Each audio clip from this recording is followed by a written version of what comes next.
Shemaya Sharala, Maya Shala, Ahaya, Ahaya, Alahaya Nawa, Alahaya Noah, Ahaya, Ahaya, Achad. Achad.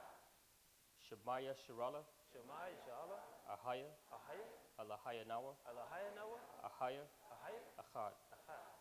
Shemaya Sharala, Shemaya Shala, Ahaya, Ahaya, Alahaya Nawa, Alahaya Noah, Ahaya, Ahaya, Achad. Achad. Hero Israel, Hero Israel, Ahaya our power, Ahaya Afar, Ahaya is one. Ahaya is one. Praise the Most High.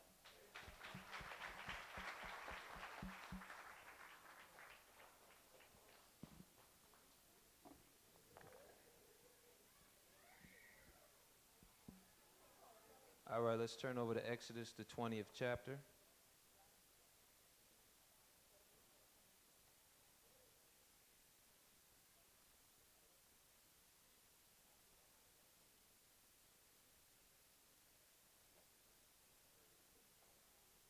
Okay, and we're going to start at the first verse.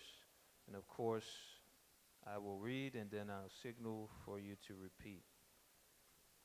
All right, let's quiet it down, folks. Let's get started. Exodus 20 and 1. And I spake all these words, saying, I am the Most High thy power, which have brought thee out of the land of Egypt, out of the house of bondage. Thou shalt have no other gods before me. Thou shalt not make unto thee any graven image, or any likeness of anything that is in heaven above, or that is in the earth beneath, or that is in the water under the earth. Thou shalt not bow down thyself to them, nor serve them.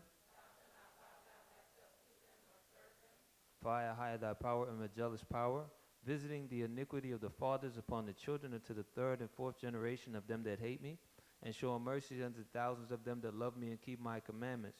Thou shalt not take the name of Ahai thy power in vain. For the Most High will not hold him guiltless to take of his name in vain. Remember the Sabbath day to keep it holy. 6 days shalt thou labor and do all thy work. But the seventh day is the Sabbath of the Most High thy power. In it thou shalt not do any work, thou, nor thy son, nor thy daughter, thy manservant, nor thy maidservant, nor thy cattle, nor thy stranger that is within thy gates. For in 6 days I made heaven and earth, the sea and all that in them is, and rested the seventh day. Wherefore the Most High blessed the Sabbath day and hallowed it. Honor thy father and thy mother, that thy days may be long upon the land which the Most High thy power giveth thee. Thou shalt not kill. Thou shalt not commit adultery. Thou shalt not steal. Thou shalt not bear false witness against thy neighbor. Thou shalt not covet thy neighbor's house. Thou shalt not covet thy neighbor's wife, nor his manservant, nor his maidservant, nor his ox, nor his ass, nor anything that is thy neighbor's. And all the people saw the thunderings and the lightnings and the noise of the trumpet and the mountain smoking. And when the people saw it, they removed and stood afar off. And they said unto Moses, Speak thou with us, and we will hear, but let not Ahai speak with us, lest we die. And Moses said unto the people, Fear not, for the Most High is come to prove you, and that his fear may be before your faces, that ye sin not. And the people stood afar off, and Moses drew near unto the thick darkness where Ahai was. And the Most High said unto Moses, Thus thou shalt say unto the children of Israel, Ye have seen that I have talked with you from heaven. Ye shall not make of me gods of silver, neither shall ye make unto you gods of gold. An altar of earth thou shalt make unto me, and shalt sacrifice thereon thy burnt offerings and thy peace offerings, thy sheep and thine oxen, in all places where I will call my name I will come unto thee, and I will bless thee. And if thou wilt make me an altar of stone, thou shalt not build it of hewn stone. For if thou lift up thy tool upon it, thou hast polluted it. Neither shalt thou go up by steps into mine altar, that thy nakedness be not discovered thereon. All right, let's go to our readers here.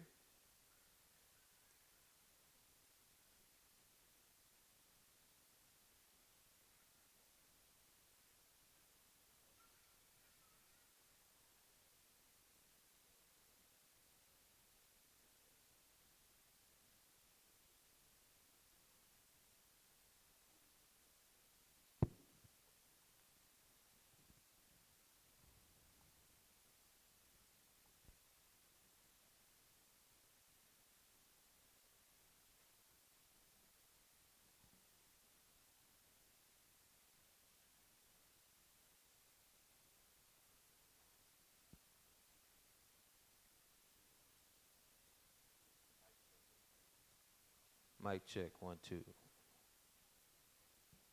Mic check, 1, 2.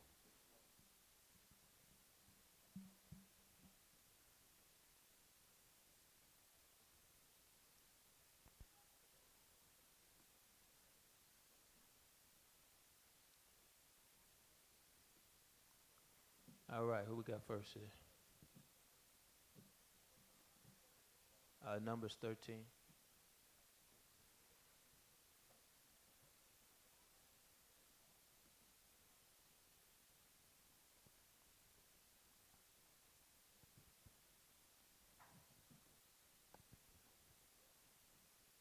And we're going to start from 17, and we're going to change it today. We'll do the 7 each. All right? Yeah.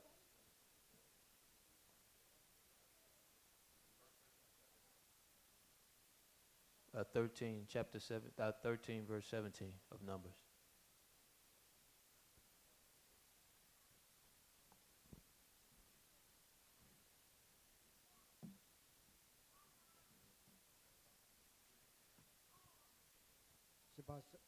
Shabbat Shalom, family. Atazawam Akkad, son of Judah, son of Israel. We are starting at Numbers 17, 13, and 17. Thank you, Shalaki. 13 and 17. And Moses sent them to spy out the land of Canaan, and said unto them, Get you up this way southward, and go up into the mountain, verse 18, and see the land what it is, and the people that dwell it therein, whether they be strong or weak, few or many, and what the land is that they dwell in, whether it be good or bad, and what cities they be that they dwell in, whether in tents or in strongholds. Verse 20, and what the land is, whether it is fat, or lean, whether there be wood therein or not, and be ye or good, courage, and bring off the fruit of the land. Now the time was the time of the first ripe grapes. Verse 21. So they went up and searched the land from the wilderness of Zin unto Rehob, and men come to Hamath. Verse 22. And they ascended by the south and came unto Hebron, where Ahiman, Shishai, and Telmai, the children of Anak, were. Now Hebron was built 7 years before Zion in Egypt. And they came unto the brook of Eshcol, and cut down from thence a branch with one cluster of grapes, and they bear it between two upon a staff, and they brought off the pomegranates and of the figs.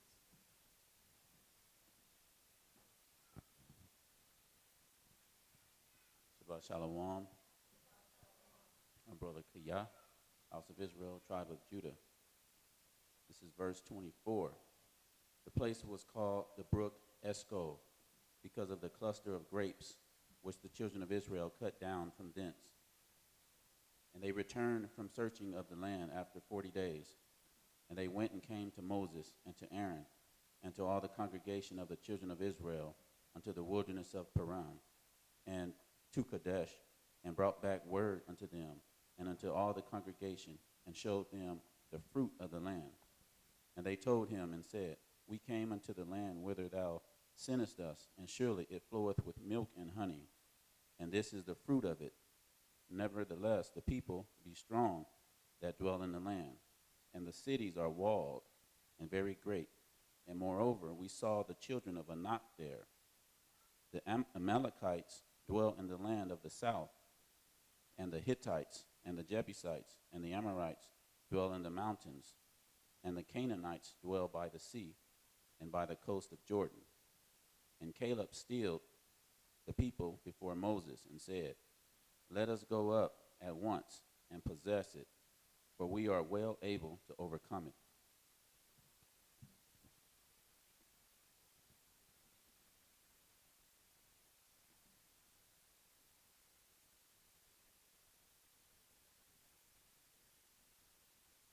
Shalom. Shalom Ayam. This is Brother Abimelech, tribe of Judah, nation of Israel. Verse 31. But the men went up with him and said, We be not able to go up against the people, for they are stronger than we. And they brought up an evil report of the land which they had searched unto the children of Israel, saying, The land, thou which we have gone to search it, is a land that eateth up the inhabitants thereof, and all the people that we saw in it are men of great stature. And there we saw the giants, the sons of Anak, which come of the giants, and were in our own sights as grasshoppers, and so we were in their sights. Chapter 14, verse 1. And all the congregation lifted up their voices and cried until the people wept that night. And all the children of Israel murmured against Moses and against Aaron. And the whole congregation said unto them, Would God that we have died in the land of Egypt, or would God we had died in the wilderness, in this wilderness? And wherefore hath the Lord brought us unto the land and fall by the sword, that our wives and our children should be a prey. Were it not be better for us to return to Egypt? And the Lord, and they said unto one another, Let us make a captain, and let us return unto Egypt.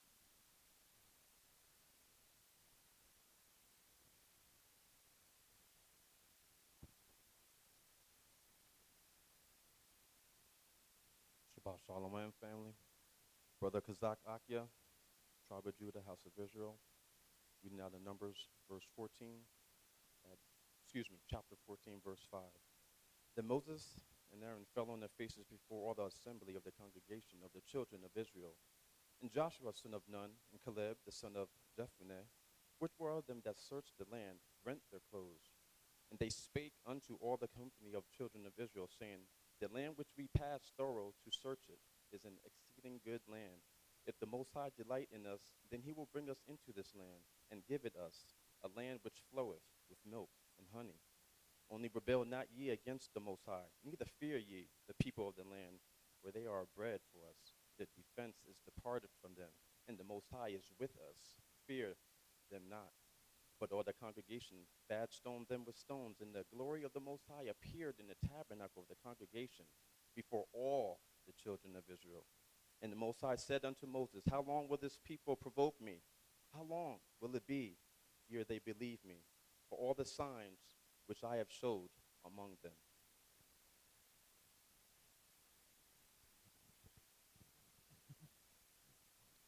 Shalom. Whoop. Shalom, family. I'm Brother Abadia, and I'm going to continue with verse 12.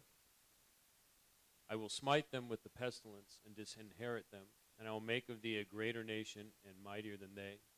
And Moses said unto the Lord, Then the Egyptians shall hear it, for thou broughtest up this people in thy might from among them. And they will tell it to the inhabitants of this land, for they have heard that thou, Lord, art among this people, that thou, Lord, art seen face to face, and that thy cloud standeth over them, and that thou goest before them by daytime in a pillar of a cloud and in a pillar of fire by night.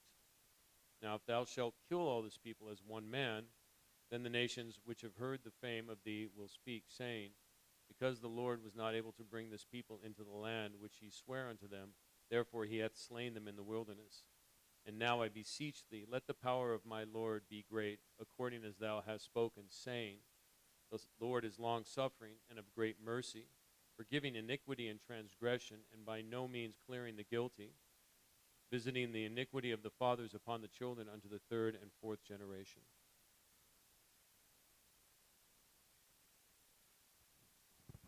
Shabbat Shalom, family. Brother Azar, tribe of Judah, nation of Israel. This is Numbers chapter 14, verse 19. Pardon, I beseech ye, the iniquity of his people according unto the greatness of thy mercy, and as thou hast forgiven his people from Egypt, even until now. And the Lord said, I have pardoned according to thy word. But as truly as I live, all the earth shall be filled with the glory of the Lord. Because all those men which have seen my glory and my miracles, which I did in Egypt and in the wilderness, and have tempted me now these 10 times, and have not hearkened to my voice, surely they shall not see the land which I swear unto their fathers, neither shall any of them that provoke me see it. But my servant Caleb, because he had another spirit within him, and have followed me fully, him will I bring into the land, where into it he went, and his seed shall possess it. Verse 25.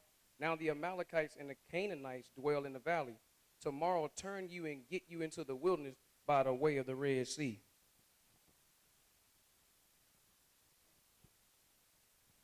Shabbat Shalom, family. Barak de Yah Gasharala, tribe of Judah, house of Israel. This is Numbers 14, verse 26.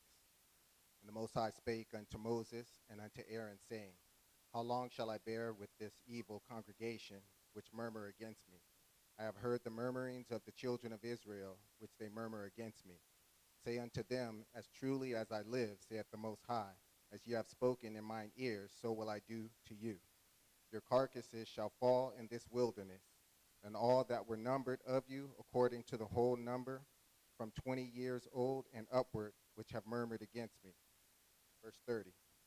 Doubtless ye shall not come into the land, concerning which I swear to make you dwell therein, save Caleb the son of Jephunneh, and Joshua the son of Nun. Verse 31. For your little ones, which he said should be a prey, them will I bring in, and they shall know the land which you have despised. But as for you, your carcasses, they shall fall in this wilderness.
All right, GOCC, we're in the house of Ahia. I want you to stand up.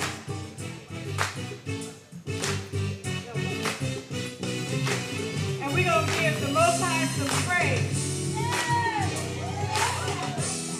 All right, choir?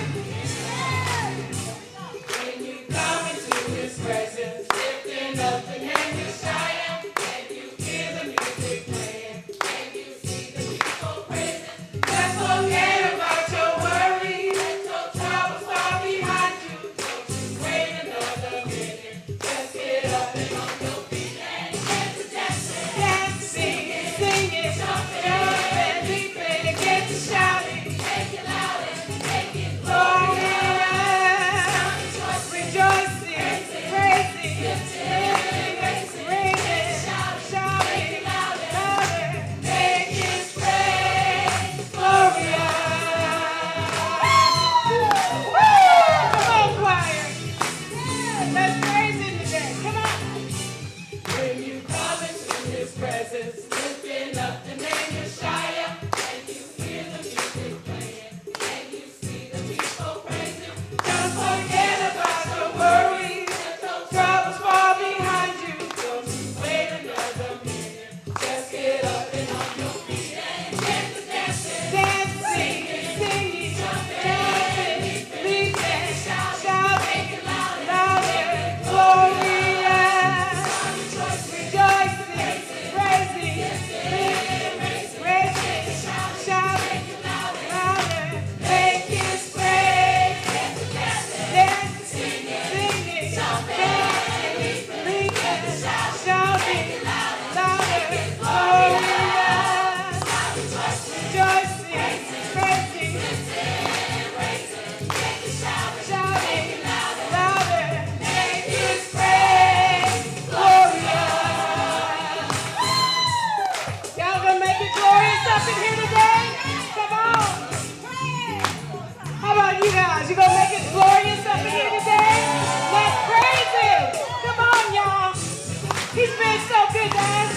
Sing it to me. Come on. I was created, yes. Glorious. Yes, I was. I was created, yes. Glorious. Yes, I was. Yes, I was. I was created, yes. Glorious. Yes, I was. I was created, yeah, yeah, yeah, yeah, yeah, yeah, yeah. Yes, I was. Yes, I was. I was created, yeah. Glorious. Yes, I was. I was created, yeah. Glorious. Yes, I was. Yes, I was. I was created, yeah. Glorious. Yes, I was. Yes, I was. I was created, yeah. Glorious. Yes, I was. Yes, I was. I was created, yeah. Glorious. Woo!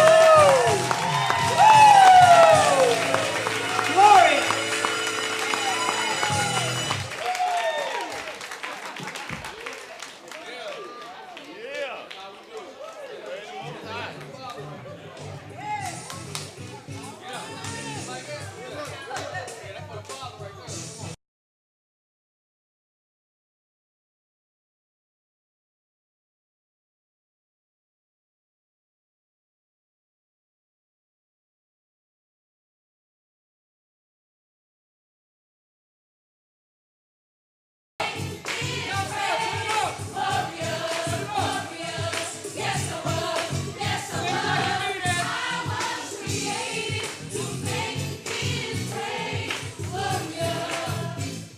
I got this.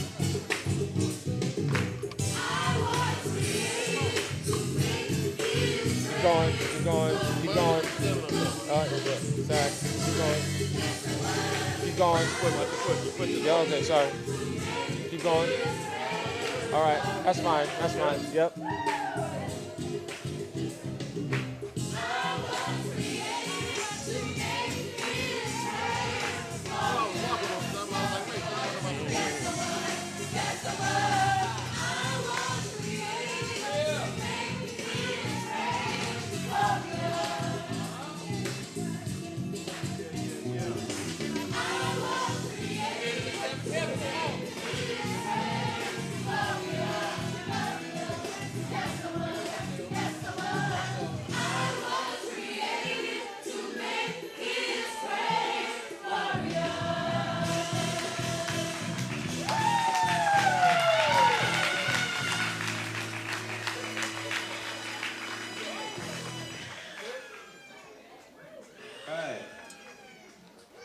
Give me a second, give me a second. Yes, sir. Get you live, gotta get you live.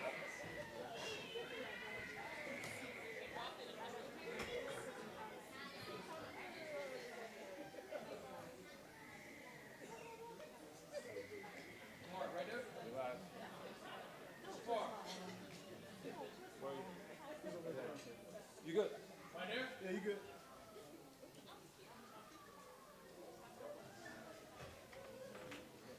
You got a mic already on the show?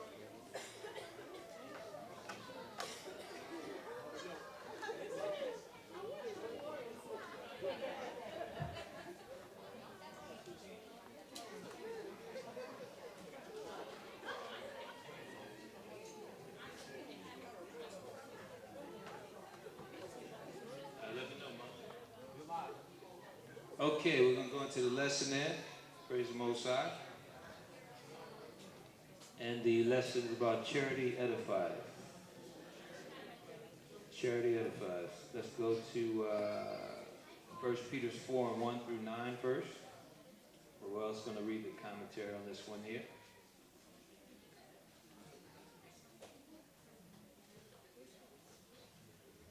Yes, sir. All right, this is the commentary. many that find out that they are Israel and decide to keep the commandments, but few exhibit what it means to love thy brethren. In a world in which Christ said, the love of many shall wax cold, we are left with many lacking and wisdom to know how to love. The commandments provide the framework as the schoolmaster that we must now take it to the next level and understand charity in its entirety like Yeshua did. All right. 1 Peter 4 and 1 through 9. And, that's the key thing about this work, too. We've been programmed to believe love is just a flowery situation, like a Hallmark card. And we don't understand that there's another side to these scenarios, like charity. Even when we were reading earlier, we had situations in Joshua there where you had the brothers about to go into the land, they're spying it out, and you have people talking negative about it while they're saying, no, we can do this thing. A lot of people may think some of the things that happen in the wilderness, those are a little rough. That ain't love. What kind of God would do those things? But forget about the aspects of these people that laid their lives down to actually sort out things amongst the brethren to make sure that everything was okay. People that were actually literally risking their lives for us to inherit what was promised. That's charity too. Okay, they could have been self-centered and said, well, I'm just doing my thing over here, like Israel tends to do. I'm going to do my thing. But instead, their priorities were on the better and betterment of everyone, even before their own families. Okay? And that's the kind of charity we want to understand in these last days, because the world has conditioned us to just be about our situation, and that's it. Okay?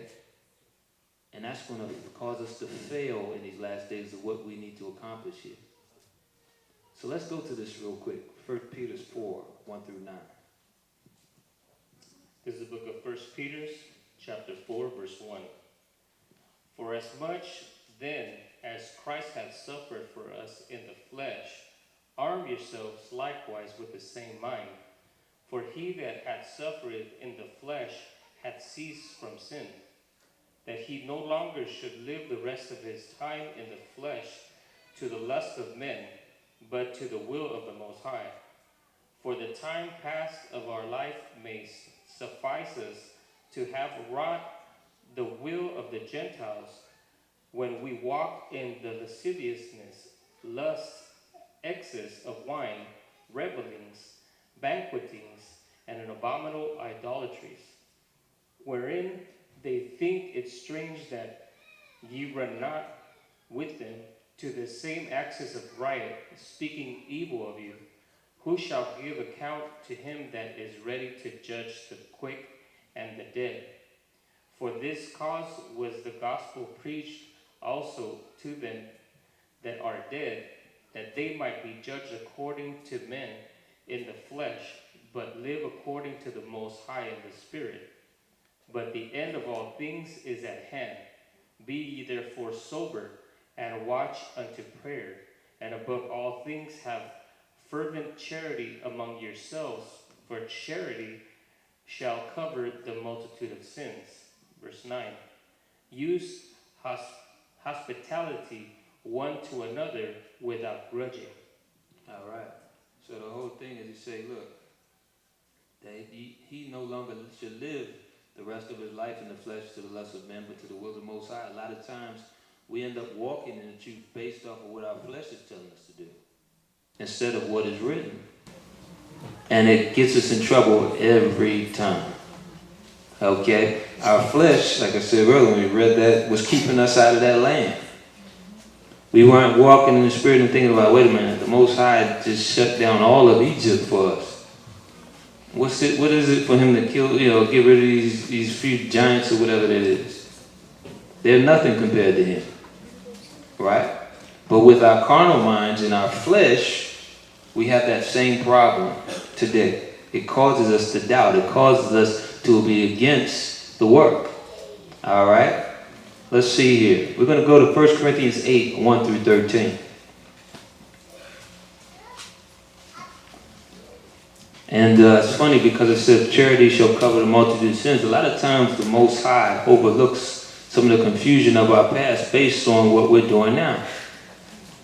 Do you understand? He understands that the past can be brutal if he was to judge it by that.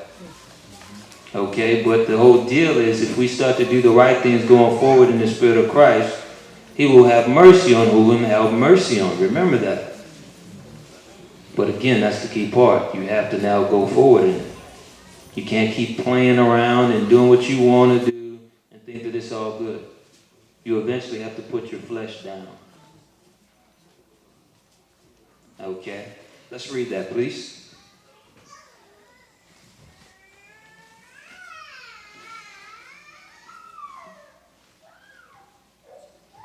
First Corinthians 8, 1 through 13. This is the book of 1 Corinthians chapter 8, verse 1. Now as touching things offered unto idols, we know that we all have knowledge. Knowledge puffeth up, but charity edifieth.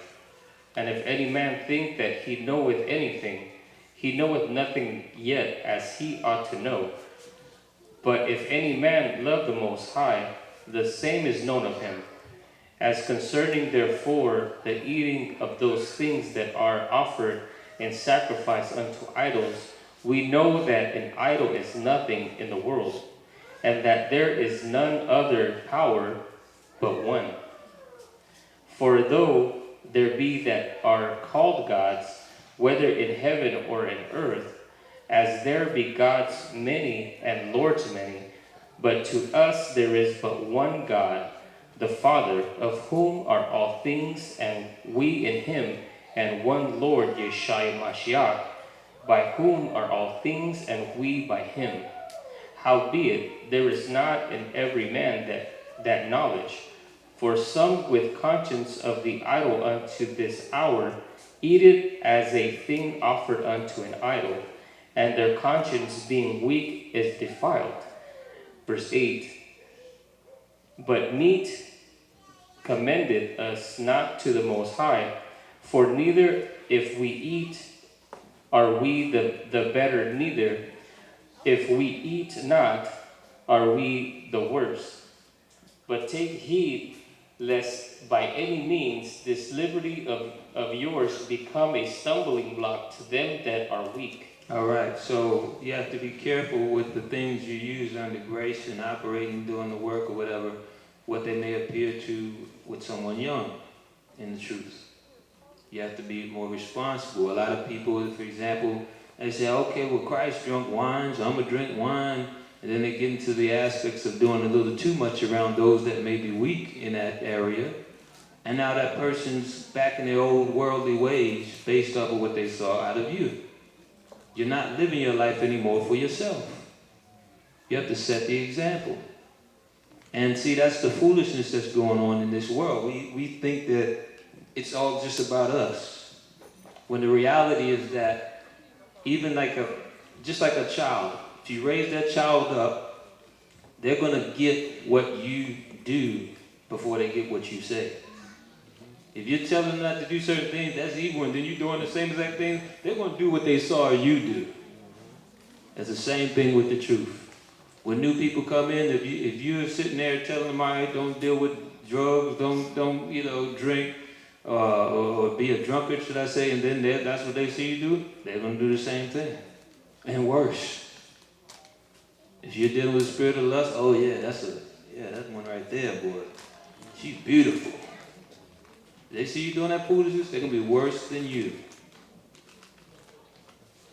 You try to put it under the guise that she's beautiful, but you're looking at her backside. Yeah, she's beautiful. I've seen that over the years in the truth. What do you think that young person's going to think now? They can think in their head. When Christ said, look, you're not even supposed to lust. You're supposed to be over that stuff in the truth. Your members must die daily. But if you do these things, this is counted as a form of charity also. Because how you walk will determine a lot of times how the people around you will. Hence, you notice when you start to walk right and actually walk right, it seems like people don't really want to deal with you. That was in the world, but even in the church. If you start saying, okay, well, I'll tell you what, I'll talk to the elders about that or whatever, all of a sudden that person ain't your best friend no more. Like, wait a minute, isn't that what the scriptures say to do? So this is the thing. We have to realize our own actions can catch someone in that moment of weakness and actually destroy them and actually change that aspect of our lives so that we don't do that. All right, so we're going to continue on. Let's read that. Verse 10. For if any man see thee which hath knowledge sit at meat in the idol's temple, shall not the conscience of him which is weak be emboldened to eat those things which are offered to idols? And through the knowledge shall the weak brother perish from whom Christ died? But when ye sin so against the brethren, and wound their weak conscience, ye sin against Christ. Wherefore, if meat make my brother to offend, I will eat no flesh while the world standeth, lest I make my brother to offend. Right. So we got to be more responsible when we're struggling in the flesh. Our rebellion can cause someone to fall.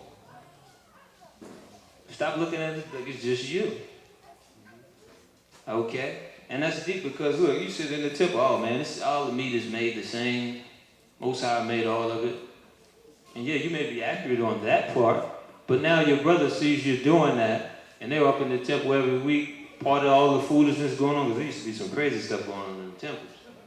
And now he goes straight to hell, courtesy of you, because of your foolishness.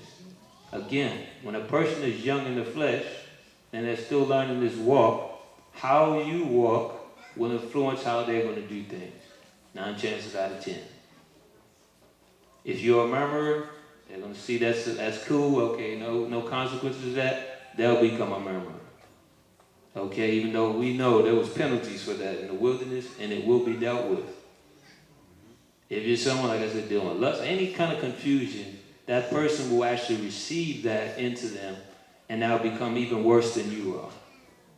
Okay? 1 Corinthians 13, 1 through 13. And it tells you that in Matthew 23 and 13, that when the scribes and Pharisees, for example, would go and convert someone, they would make them 2 times the child of hell. Right? So they went to talk to them about truth, so-called, and now this person is even worse off than they are. Okay? So you have to realize that's a real thing. It happens. Okay? 1 Corinthians 13, 1 through 13. This is the book of 1 Corinthians chapter 13, verse 1. Though I speak with the tongue of men and of angels, have not charity, I am become a sounding brass or a tinkling cymbal.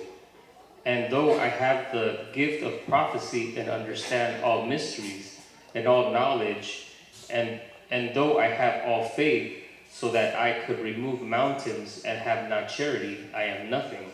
Verse 3. And though I bestow all my goods to feed the poor, and though I give my body to be burned and have not charity, it profited me nothing. It's going to be all the way down to 10. But so you stop at the perfect part there. Check this out, right? Because we learned this is charity. And though it says, and though I bestow all my goods to feed the poor, and though I give my body to be burned, and I have not charity, it profit me nothing. So the whole deal is, there's plenty of people who will give alms and do certain things. They'll give out stuff to the poor. But the reality is, it's bigger than that. And it's going to explain how. Read that, please. Verse 4. Charity suffereth long and is kind. Charity envieth not. Charity vaunteth not itself, is not puffed up, doth not behave itself unseemly, seeketh not her own, is not easily provoked, thinketh no evil, rejoiceth not in iniquity, but rejoiceth in the truth. All right, so that's some key stuff there. So charity really puts up with a lot of stuff. especially amongst our people. A lot of madness, but it's never counted that way. When you're the person that has to bear the madness of the people, you're usually looked at the person that's, not in charity. Where the person that actually doesn't fit this stuff that's being described is elevated. The Johnny come latelys, the come and go people. We have to wake up to what charity really is. Because there's a moment for all those things, alms, all that good stuff. But what good are the alms if after it's all said and done, you're teaching confusion? Let's say you change someone, you say, hey man, you should come through, check out the work. And then you take them to a ball of madness where they have none of these qualities. You're only wasting your time. Because again, charity is bigger than just some flowery Hallmark card type of fakeness. And I use the word fakeness because Israel knows about that word. Somebody call you fake, you ready to fight. But it's real amongst us. All right? Let's read that, please. Continue on. Verse 7. Beareth all things, believeth all things, hope all things, endureth all things. Charity never faileth, but whether there be prophecies, they shall fail. Whether there be tongues, they shall cease. Whether there be knowledge, it shall vanish away. For we know in part, and we prophesy in part. But when that which is perfect is come, then that which is in part shall be done away. When I was a child, I spake as a child. I understood as a child. I thought as a child. But when I became a man, I put away childish things. For now we see through a glass darkly, but then face to face. Now I know in part, but then shall I know, even as also I am known. Verse 13. And now abideth faith, hope, charity, these three, but the greatest of these is charity. All right. So charity will go beyond faith. And notice again, pay attention to what was described as charity. It'll be beyond faith because we won't need faith in the kingdom. The Most High will be there. There won't be a believing of overcoming an ailment or something like that. Healing will be readily available. There'll be no more sinning going on. There'll be no more confusion. So the whole thing is, it says we know in part and we prophesy in part. Certain aspects of things haven't been opened yet. But the understanding is still who's walking in charity. Beyond all of that great stuff, tongues, all that, who's really walking in charity? All right? I've said this before. 1 Corinthians 16 and 13 through 18, first of all. But I've said this before. Even Nino Brown hands out turkeys on Christmas and Thanksgiving. Does that mean that he's charity? He's dealing with charity? There's plenty of drug dealers and everything that give out things to people in the neighborhood. Does that necessarily mean they're people of charity? Okay. So there's something deeper you need to examine here. Not everybody that says praise the Most High and shakes your hand and says I love you is really about charity. But if you don't know what it means to be charitable, even that person cannot correct themselves. So we have to learn. We have to learn the proper way to do things so that we become that example for others after us. I mean, isn't a lot of this mainly that's what about we want our future generations to learn the right way for a change? A lot of the stuff we learn that we put on them is very ugly. All right? Let's continue. Let's read that. This is the book of 1 Corinthians chapter 16, verse 13. Watch ye, stand fast in the faith, quit you like men, be strong. Let all your things be done with charity. I beseech you, brethren, ye know the house of Stephanas, that it is the first fruits of Achaia, and that they have addicted themselves to the ministry of the saints, that ye submit yourselves unto such, and to every one that helpeth with us and laboreth. I am glad of the coming of Stephanas and Fortunatus and Achaeus, for that which was lacking in your part they have supplied, for they have refreshed my spirit and yours. Therefore acknowledge ye them that are such. All right, it's funny. It seems like I can't stop running into stuff with Paul in that church at Corinth, man. He's literally calling them out like, look, I had to get stuff from this other church to support this work. He used to do it all the time. He's literally saying, look, let's go back here for a second. Let all your things be done with charity. But look what he starts off saying right before that. Watch ye, stand fast in the faith. Quit you like men. That means be men. Be strong. Let all your things be done with charity. Right? So again, it's not what you thought. It's a little different what real charity is. It's about being steadfast through all the confusion. All right? And on top of that, like I said, he's literally calling them out saying, look, which was lacking on your part, they made up for that. So the whole thing is, when it comes to charity, it's a different thing than what we believed before. And it's time to put on that kind of understanding, because it's funny, everything's in the news right here before you right now. Don't forget who warned you in the first place about what's happening in the news right now. So when it's all said and done, the Most High used us to show you. Don't forget that. You're going to now have to take that information into these different places that will go down, and you'll have to actually have that same mindset of sticking it out, enduring and teaching the people right, over beyond your flesh and what it wants to do. Okay? Because when I examined that just now, I just thought about, like, wait a minute. If you think about it, we were literally telling you these times would come. While everybody else was like, what's them guys dealing with? That flea doctrine, these guys are off. Making fun of us and everything. And we endured it all, saying, look, the Most High said it. We're just showing you. You can teach it yourselves. It ain't nothing against us. We just trying to show you. That was charity too. Enduring the madness of our people, just trying to be humble and show them, look, this is what it is. Let's go to Colossians 3 and 12 through 17.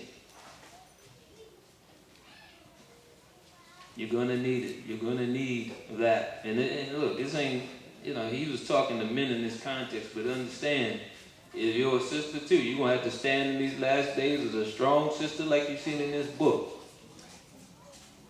Not the wishy-washy ones. Because you will be tried.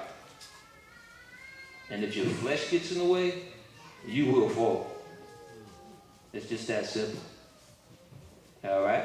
Let's read that. This is the book of Colossians chapter 3, verse 12. Put on therefore as the elect of the Most High, holy and beloved, bowels of mercies, kindness, humbleness of mind, meekness, long-suffering, bearing one another and forgiving one another. If any man have a quarrel against any, even as Christ forgave you, so also do ye. And above all these things put on charity, which is the bond of perfectness. And let the peace of the Most High rule in your hearts, to the which also ye are called in one body, and be ye thankful. Let the word of Christ dwell in you richly in all wisdom, teaching and admonishing one another in psalms and hymns and spiritual songs, singing with grace in your hearts to the Lord. And whatsoever ye do in the word or deed, do all in the name of the Lord Yeshua, giving thanks to the Most High and the Father by him. Right. And it's funny because once again, it described all this great stuff. And it said, and above all these in verse 14, put on charity, which is the bond of perfectness. Now, perfectness, excuse me. So the whole thing is, Wait a minute. Bowels of mercy, kindness, humbleness of mind, meekness, and all so it's even beyond that. Even though that's part of it, these are the building blocks of it. It's beyond that. It's to a point where a brother actually understood and said, you know what, forgive them for they know not what they do. While being betrayed by those who claimed, a lot of them, I'm here through it all. Don't forget, Christ had thousands, but as soon as he came with a parable and said, you know, you got to eat of my flesh and drink of this blood, they went, oh, what does that mean? And freaked out and left him there with just 12 people. You think some of those people weren't at his murder? That's what you got to understand. He still went through all that for them. So that's the thing. When it comes down to it, it's even beyond. If you want perfection, because the law is great. The law is actually the schoolmaster. It teaches us what we need to know, the prerequisites to get to Christ. So you're keeping all these things in addition to now understanding a whole nother level what Christ brought. Some of you in this very room will maybe see your maker, as it were, based off of Israelites and their foolishness. But you did it all because you loved them. Whether they know it or not. So you have to eventually, in these last days, get this concept here. Because again, it's not a Hallmark card. In fact, as you recall, the Most High said, look, when you go to my people, I'm going to have to make your forehead as hard as theirs. And he said, when he swallowed this word, this roll, this understanding, and it became bitter in his belly. It was sweet at first. That's how the truth is for everyone. That was great. But do you realize what it requires? It can get a little bitter. But that's why you must refresh yourself every day and keep the focus of why you're doing this. All right? That's the ultimate part, the bigger picture. Eternity, not just this temporary thing you go through with Israelites that can't forgive each other for nothing. Holding grudges forever. Oh yeah, 5 years ago they did it. 5 years ago. This is about 5 years ago? Most High had to forgive us for thousands of years of confusion. We're dealing with 5 years ago. Okay? But that's us. Let's continue on. Let's go to 1 Timothy 1 through 10. That's us. We don't get it. We've hardened our hearts, our minds, to the realities of what this means, to be charitable, what it means to forgive. And we run with it, unfortunately, to our own destruction. We seem to forget that Judas was also someone who was close to Christ. But he also had his own fleshly things that overthrew him, that allowed him to get in his own emotions. And again, our job is actually in love and charity to teach you the truth about yourself, not to offend, but so that you don't repeat the mistakes of our people in the past. Okay? But sometimes when you're being charitable, you're going to find that's going to be a problem too for people.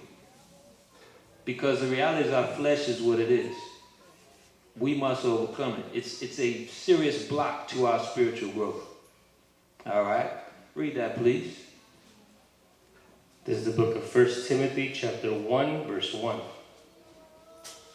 Paul, an apostle of Yeshua Christ, by the commandment of the Most High our Savior and the Lord Yeshua Christ, which is our hope, unto Timothy, my own son in the faith, grace, mercy, and peace from the Most High our Father and Yeshua Christ our Lord.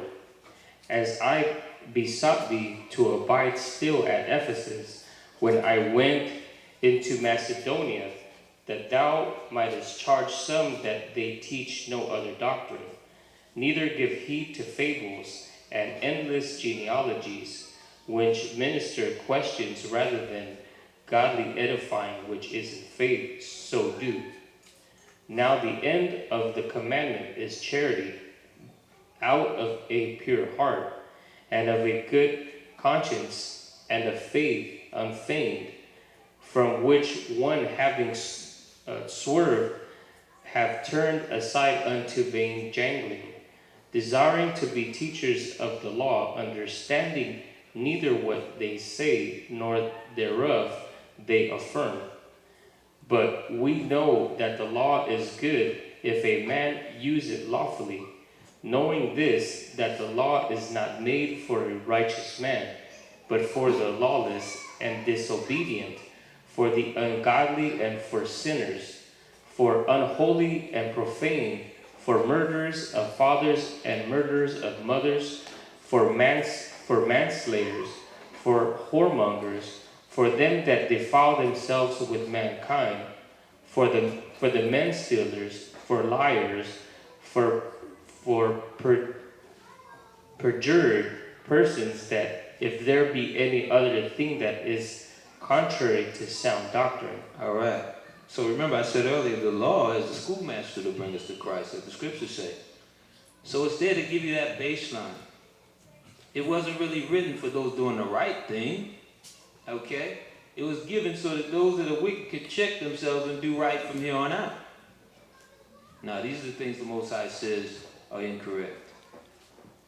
These are his likes and dislikes, and if you follow the likes, you'll stay safe. Okay? You won't destroy yourself. It's funny, when I'm reading these things in this description here of what is off about people, here that, that why the law was created, sounds like our neighborhoods. Sounds straight like our neighborhoods. But it's funny, it said, desiring to be teachers of the law. I would teachers of the word, because the whole word is really the commandments of the Most High. Understanding neither what they say, nor whereof they affirm. Okay? So the whole thing is, a lot of our people get caught up in this. It says, which minister questions rather than godly edifying, which is in faith. Okay? Now what's the godly edifying? Charity edifies. Let's see. Now the end of the commandment is charity out of a pure heart, and of a good conscience, of faith and faith. We learned earlier. It's about putting up with it through thick and thin. It's always going to be something that pops up and comes up that may be a distraction to you going forward. But you're not supposed to listen to it. It's called vain jangling. It means nothing. It's just noise. And that's what we have to understand too. It's just noise. Okay? The people, that's the thing. The work is what it is when you examine the work. Here it is. And not out of any great backing from some special organization or something, but the work is growing. It's popping up all over the world. Started from one group over in Philadelphia that I just happened to be back then when that was going on, and saw it wasn't much money coming through there. Okay? But the work nonetheless grew because it was what it was, and it is what it is. It's the truth. And that's what the people need to understand here. There was charity then being done, and there's charity now being done. And we have to follow in these examples. You have to pay attention to what's going on around you and take it in. Okay? Not with an evil eye looking for one mistake that someone may do. Oh, he seemed like he was a little short that day. I don't know about that. But was he saying something that was true? Because everybody has their day. But was he saying something that was true? If he was, then whatever, you need to receive it. Christ was whipping people out the temple. It seems like people keep forgetting that aspect of things. Was he not being charitable doing that? Yes, he was. Somebody learned something that day, I bet you. They probably told the story afterwards, like, I cleaned myself up after that one. You understand? Somebody got sobered up. Let's go to 1 Timothy 4, 8 through 16. And see, that was the biggest problem that the Pharisees, for example, also had with Christ. He was making a difference in people's lives for real. Telling them the truth that would help them. He didn't tell the woman, okay, keep sinning. He said, go and sin no more. So they had to get rid of it. No more fakeness was going on. No more people just following the law based on being accepted by a group. You notice that when it came down to it, you have, for example, the husband and wife situation where their son was healed of blindness, and they came to court, but they were afraid to answer questions because they didn't want to be thrown out of the situation with the Pharisees. Right? It's the same thing that people struggle with today. Like, it's not about that. Again, charity goes beyond all that other stuff. We have to look and to be aware of what's going on around us and how things are going in a direction to heal our people for a change. And actually just sit back and take it in. Because you're not going to see it everywhere. There's always a catch with situations. Oh yeah, they're teaching them, the Most High and all that. But they're also promoting lust and foolishness, drunkenness. So when you actually see it, when they teach you to be sober and stop messing around with that stuff, man, you better hold on to that thing with the rest of your life. Like, just don't even let go for dear life, I should say. Because it's rare. There's always a catch, it seems. But when you find it, you found love. You just don't know it. A lot of times you don't. Because you were taught a certain level of love. Love, a lot of times in this world, came attached with lust. Okay, 2 Timothy 2 and 20 through 26. 2 Timothy 2 and 20 through 26. And I'll say that again, a lot of times our loves in the world came attached with our desires, our flesh, our lusts. Well, let's, we'll read it. Let's read that. Let's go. We're going to deal with 1 Timothy there. 1 Timothy 4, 8 through 16, right? Yeah, we'll deal with that. The book of 1 Timothy chapter 4, verse 8. For bodily exercise profiteth little, but godliness is profitable unto all things, having promise of the life that now is, and of that which is to come. This is a faithful saying and worthy of all acceptation. For therefore we both labor and suffer reproach, because we trust in the living God, who is the Savior of all men, especially of those that believe. These things command and teach. Let no man despise thy youth, but be thou an example of the believers in word and conversation, in charity, in spirit, in faith, and purity. Till I come, give attendance to reading, to exhortation, to doctrine. Neglect not the gift that is in thee, which was given thee by prophecy, with the laying on of hands of the presbytery. Meditate upon these things, give thyself wholly to them, that thy profiting may appear to all. Take heed unto thyself and unto the doctrine. Continue in them, for in doing this thou shalt both save thyself and them that hear thee. And that's the key thing. Enduring through it all. They say doctrines with an S. Scriptures tell you have to be able to speak the same thing. If you're not, you're confused. Two can't walk together unless they be agreed. Is that not the case? So the whole thing is, look, this is how you deal with charity. It says, let no man despise thy youth. This is for everyone. Don't think of the thing, oh man, I should be doing those things, I'm still young. Yeah, I should be. Matter of fact, we think that we could be 50, 60 years old. Yeah, I'm still in the prime. They tell you everything's young nowadays. 40 is the new 20. Yikes. Come on now. You know that ain't it. 40 is the 50 is the new 30. They just playing with you now. So you can act a fool out here. You're not supposed to despise your youth. You shouldn't be trying to be what I was when I was 20. You were foolish usually at 20. Okay? Proud. In all manners of sin. But that's what they want you to think nowadays. Now you sitting there staring in the mirror looking at yourself like, man. Knowing you ain't looking 20, number one. But you're literally trying to now ask somebody, you're trying to break somebody, I still look young, don't I? Let it go. It's a lot of foolishness that came with it, is it not? So the whole thing is, it said, let no man despise thy youth, but be thou an example of the believers.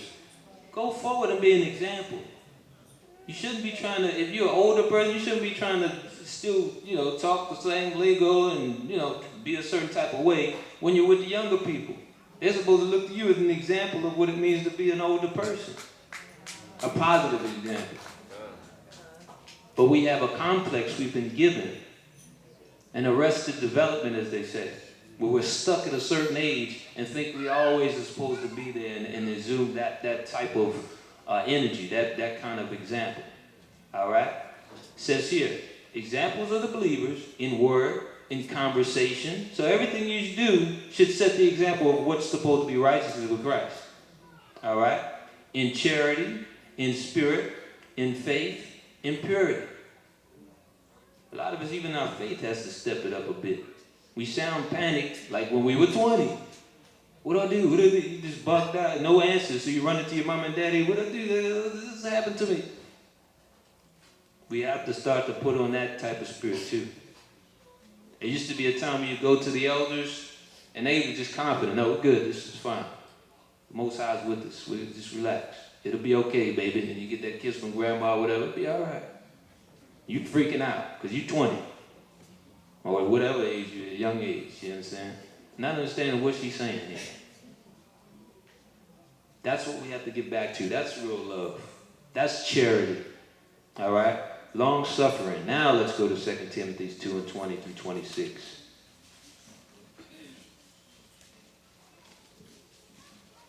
And while we're getting, it's funny, it said, meditate on these things. Give thyself wholly to them. That means entirely. That thy profiting may appear to all. So at the end of it, everyone can see, okay, this person has advanced in this walk, and they're a blessing to others. What can I do now? What should I do? How do I get that? Okay, read that, please. This is the book of 2 Timothy, chapter 2, verse 20. But in a great house there are not only vessels of gold and of silver, but also of wood and of earth, and some to honor and some to dishonor. If a man therefore purge himself from these, he shall be a vessel unto honor, sanctified and meet for the master's use, and prepared unto every good work. Flee also youthful lusts, but follow righteousness, faith, charity, peace, with them that call on the Lord out of a pure heart. But foolish and unlearned questions avoid, knowing that they do gender strifes.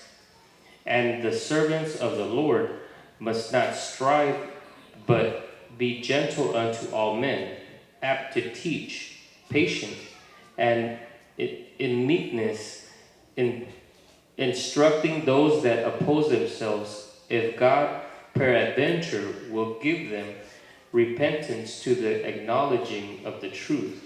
Verse 26. And that they may recover themselves out of the snare of the devil. All right. Read that. You finish that off. Who are taken captive by him at his will. All right. So sometimes this is the thing about charity too. You can see somebody's getting caught up by the devil right now, and you're telling them, you're trying your best with them so that they don't oppose themselves. They don't keep themselves out of the kingdom based on their own confusion, their own flesh. No different than when you were a parent that you could see, okay, I remember that life. And you now advising your child now, don't go down that way. It's the same thing. That was real charity. And you're not coming from an aspect of I'm better than you. But I've been there. Don't do it. All right? But look what it says here. This is another part of charity that we need to focus on. Sometimes people judge elders and leaders and things on this too, and some people also. It says, but foolish and unlearned questions avoid. It didn't say entertain them. Avoid. knowing that they do gender studies. Really, the person's asking the question because they want to cause some confusion anyway. It's in the Bible. I didn't write it. So understand there may be a time where we have to know, sit down, I'm good. And it's still charity. Some people you got to say with fear, knowing that we're going to check it right here and now. Because otherwise they don't understand. And they'll continue to do the confusion. All right? It says, and the servant of the Most High must not strive. So look, I'm not trying to get no argument with you. We're just going to check it and move on. All right? Because the reality is that when it comes to our people, again, we've been conditioned to believe the only way someone cares for me is flowery mess. The phony way, usually. I don't say all the time, but usually that's the phony way. All right? But look what it says. In a great house, there are not only vessels of gold and of silver, but also of wood and of earth. What does that mean? Think of it this way. In the old world, for example, you may not have things like toilets, things like that. You may have particular jars and things that were for certain purposes. Those jars were considered, look, you smash them to death, throw them, bury them, or whatever. They were irrelevant. The gold was kept. It's the same thing the Most High is looking at amongst us. There may be some in here who are refuse type of jars, and there's some that may be gold. You know, let's hope all are gold, but I'm just saying. We have to decide what we want to be. Do we want to be that person that's considered that vessel of gold that everyone keeps and passes it down from one generation to the next? Or we want to be the person the Most High says, this thing's no good. It's destroyed. It's unclean. Because that's really how we should look at it. And then ultimately we can flee them useful lusts. Okay? Let's go to Revelations 2:18 through 26. And I say that because, look, it just hit me, even when I was talking about likes and all that, the Most High's likes, we're more concerned about the likes we get on our own pages and on Instagram or something. That's how we're judging ourselves these days. Am I relevant? What you worry about is the work relevant. That's what you worry about. Not you. Okay? Let's read that. Revelations 2:18 through 26. This is the book of Revelations, chapter 2, verse 18. And unto the angel of the church in Thyatira write, these things said the Son of the Most High, whom had his eyes like unto a flame of fire, and his feet like fine brass. I know thy works, and charity, and service, and faith, and thy patience, and thy works, and the last to be more than the first. Notwithstanding, I have a few things against thee, because thou sufferest that woman Jezebel, which calleth herself a prophetess, to teach and to seduce my servants to commit fornication and to eat things sacrificed unto idols. And I gave her space to repent of her fornication, and she repented not. Behold, I will cast her into a bed of them that commit adultery with her into great tribulation, except they repent of their deeds. And I will kill her children with death, and all the churches shall know that I am he which shall know that I am he which searcheth the reins and hearts, and I will give unto every one of you according to your works. But unto you I say, and unto the rest in Thyatira, as many as have not this doctrine, and which have not known the depths of Satan, as they speak, I will put upon you none other burden, but that which ye have already, hold fast till I come. And he that overcometh and keepeth my works unto the end, to him I will give power over the nations, and he shall... Right. And that's the thing. You have to endure through all of this. Remember that charity thing. But it's funny because it's saying, look, there's certain things, look, I won't even put in. Just tell this person to sit down. Change things up. Get this thing straight here. Because you'll find, this is the thing, it says, look, the Most High gave in 21, and I gave her space to repent of her fornication, and she repented not. So there'll be a time period where this person could have did the right thing. And they still didn't. Behold, I will cast her into a bed, and them that commit adultery with her, those that align themselves with her, into great tribulation, except they repent of their deeds. The only way out of it is if they do the right thing. Okay? And it's funny because these churches that it goes into, of course, it just so happens one of them is called Philadelphia. But, it tells us little key things that we should pay attention to when working, when doing this work, so that we can make a church perfect here. Stop paying attention to these little things and put them together and understand that he wasn't saying this stuff for nothing. Okay? And he's letting us know, look, this was love too. He's letting us know it's time to repent of our deeds and change. Let's go to Job 1 and 1 through 5. Repent of our deeds and change. Stop doing the mess. And it says, and he that overcometh and keepeth my works unto the end, to him will I give power over the nations. Christ had to overcome, didn't it? He had to put with all the crazy Israelites, okay? And yes, we were crazy. You had brothers literally going from one country to the next, following Paul everywhere he would go to talk bad about him and cause a coup against him. Under the guise of we doing the work. You had a group of brothers that literally fasted and said, well, look, we're not going to eat again until we murder this guy. And wait till we come with the break. I don't know, Elder's going to come out with some things interesting soon. But just to see even the depths of our people, even more so when it comes to Christ and what happened to him when he was murdered. Because really, it's big. But it's no different today. We got the same mindsets. We think the same way. All right, Job 1 and 1 through 5. This is the book of Job, chapter 1, verse 1. There was a man in the land of Uz, whose name was Job, and that man was perfect and upright, and one that feared the Most High, and eschewed evil. And there were born unto him 7 sons and 3 daughters. His substance also was 7,000 sheep, and 3,000 camels, and 500 yoke of oxen, and 500 she-asses, and a very great household, so that this man was the greatest of all the men of the east. And his sons went and feasted in their houses, every one his day, and sent and called for their 3 sisters to eat and to drink with them. Verse 5.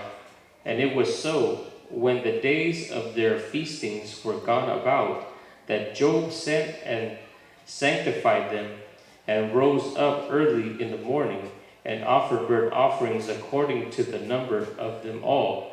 For Job said, it may be that my sons have sinned and cursed the Most High in their hearts. Thus did Job continually. So here it is, and this is another message when it comes to charity. You getting yourself together also so that you can also pray for others and be the proper representative here. Okay?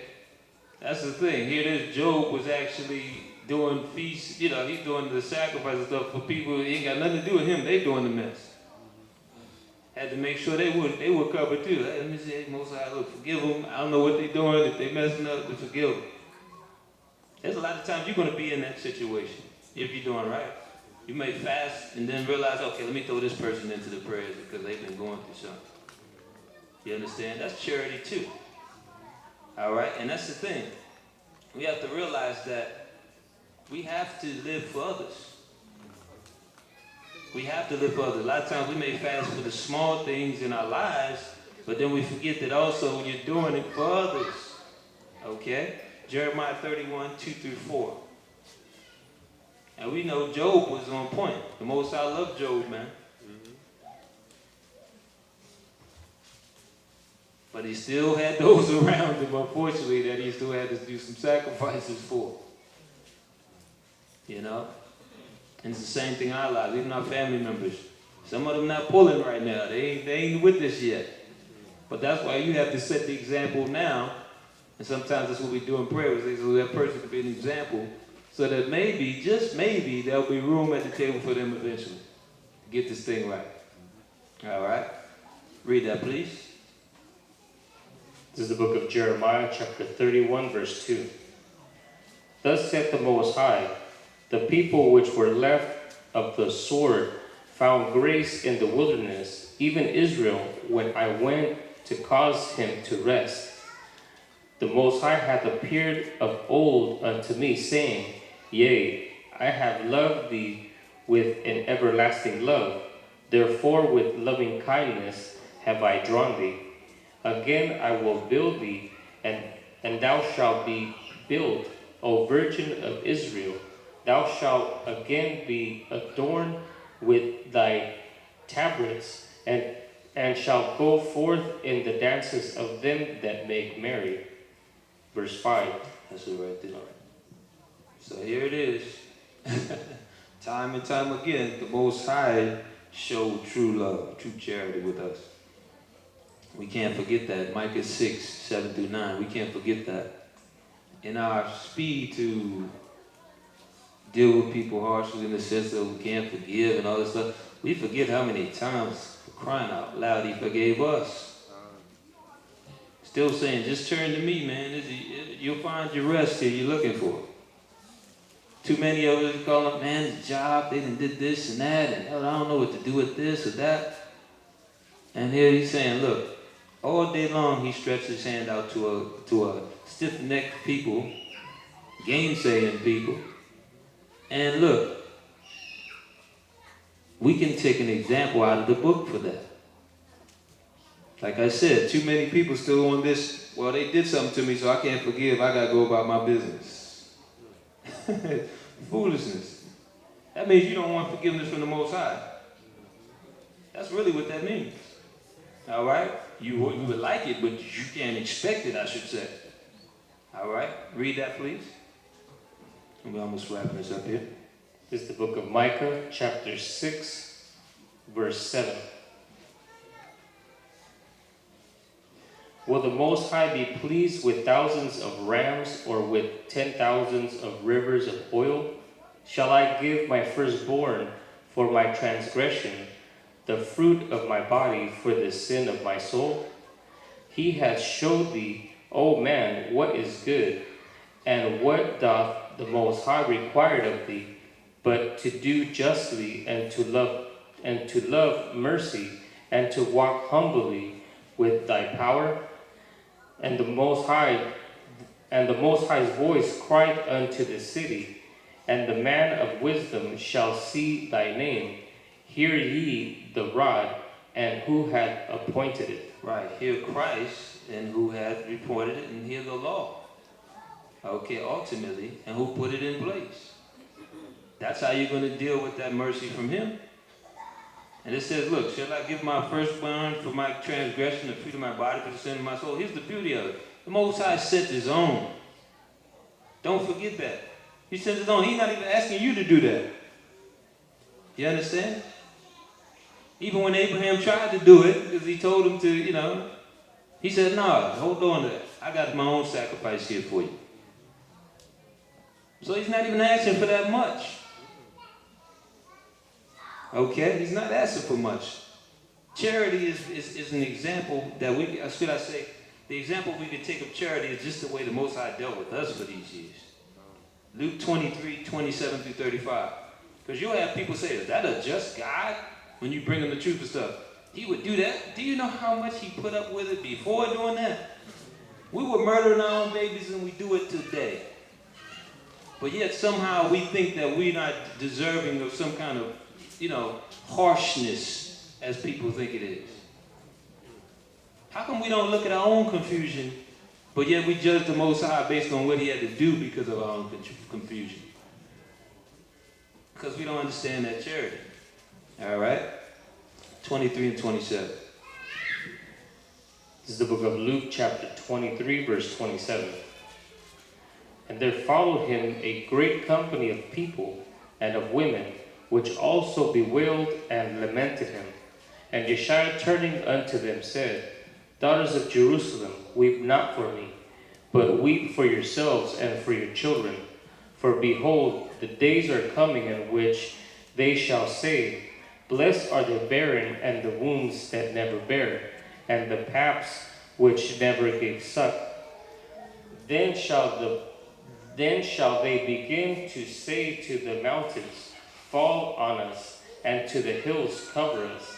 For if they do these things in a green tree, what shall be done in the dry? Man, that's crazy. He said if they doing this now, when it ain't even the end yet, what will they do when it is?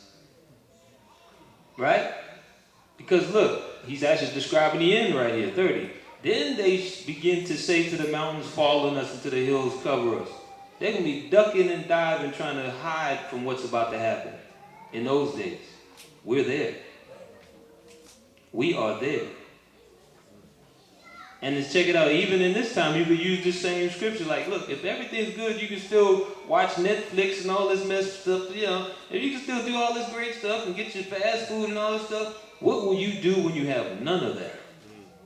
If we this wicked when we have this stuff, what will we do when we have none of it? Okay? Let's see, though, what Christ did. 32. Verse 32. And there were also 2 others, malefactors, led with him to be put to death. And when they were come to the place which is called Calvary, there they crucified him, and the malefactors, one in the right hand and the other on the left. And said Yeshua, Father, forgive them, for they know not what they do. And they parted his raiment and cast lots. Verse 35. And the people stood beholding, and the rulers also with them derided him, saying, He saved others, let him save himself, if he be Christ, the chosen of the Most High. All right. So this is our people too. Isaiah 53. They didn't even count in their mind that the fact that he was actually going through that suffering for them. Wait a minute, he could do all these miracles. How come he can't get himself off this cross here? Being silly and evil as they could be. But he said what? Father, forgive them, for they know not what they do. He understood outside of this. This is what we keep trying to tell people. Look beyond the person that you won't forgive. You don't know what they're dealing with. Look beyond them. Understand the world that's behind the scenes that is destroying people by the millions here, and get over those things. Start to work through those things. Okay? Because to say, look, did Christ do any less? Actually, he did more than we're ever able to do, it seems like. If I had to guess. So you have to now look at that and deal with that as a level of charity. Like, wait a minute. He forgave him even after all that. Let's go to the last scripture. Revelations 12 and 13 through 17. I'm going to leave this as the last scripture. And I say because it's funny, he literally went through, and remember the scripture, the saying, someone went through hell and back, right? He literally did that for us. And still we disrespect him just about every day in his sacrifice. He literally did that. That's probably where it came from. Okay? Read that, please. This is the book of Revelations, chapter 12, verse 13. And when the dragon saw that he was cast into the earth, he persecuted the woman which brought forth the man-child. And to the woman were given 2 wings of a great eagle, that she might fly into the wilderness, into her place where she is nourished for a time and times and half a time from the face of the serpent. And the serpent cast out of his mouth water as a flood after the woman, that he might cause her to be carried away of the flood. And the earth helped the woman, and the earth opened her mouth and swallowed up the flood which the dragon cast out of his mouth. And the dragon was wroth with the woman, and went to make war with the remnant of her seed, which kept the commandments of the Most High, and have the testimony of Yeshua Christ. All right. So Satan has a problem with the real people of this book. And when I say the real people, I'm not even just talking about Israelites. I'm talking about two key things here mentioned. Keep the commandments of the Most High and have the testimony of Christ. Testimony of Christ. If you ain't forgiven, you don't got the testimony of Christ yet. You don't have it, folks. You have a form of godliness, but you're denying the power thereof. You may appear that way, but you're not the threat. The demons know you ain't the threat. Oh, this person here, they ain't getting over nothing. They still sinning. So this is the thing. If you want to be delivered in these last days, where the earth helped the woman, meaning the earthen vessels that we got this information out of, like the Dead Sea Scrolls, got rid of the lies, helped us to clarify things. If you want to actually make it through this time, you must fulfill both. You got to be dealing with the commandments, but you also have to deal with these tenets of Christ and the apostles that you read. Because they went through true charity for you to get this information. You wouldn't have these books of Paul if Paul wasn't going through hell and all kinds of stuff to get them to you in these last days too. Same thing with Peter and any other story you read about. The brothers were going through it and the sisters were going through it so that in these last days, when it was time to wake up, you would have the records. Don't think it's because of some pope or something or whatever the mess is. The pope didn't write it. They put this thing together for records for future generations. The Most High preserved it. So don't forget that. Finish this thing, deal with the true spirit of charity, and help your people. And again, I already described what the real people of the Most High are, so I'm not just talking about some Israelite thing. All right? So, with that being said, we're going to move into our Q&A situation. Of course, it's Q&A again. That means question and answer. If you have a comment, save that for Tuesday and Thursday classes that we have, and we will deal with it then. All right. Got a mic there first. You have a question? Okay, pass the mic there. Yes, I wanted to ask, what are works? When they say you go to heaven with your works. Okay, you talking about faith without works is dead? Yes. Okay. All right, well, that's a big question, but ultimately, let's get some scriptures here. Because works could be different for each person. All right? So let's deal with that there. Let's first go to that one scripture there, 2 and 26 of James, and then we'll deal with works.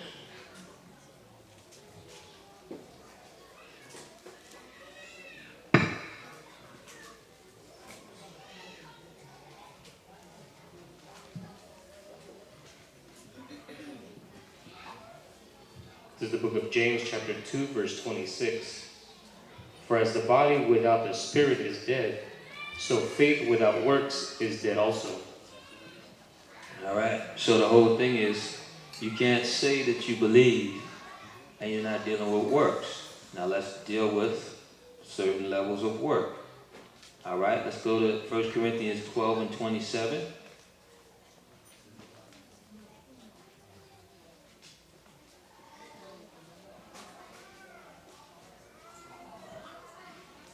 Let's deal with the works of the church first.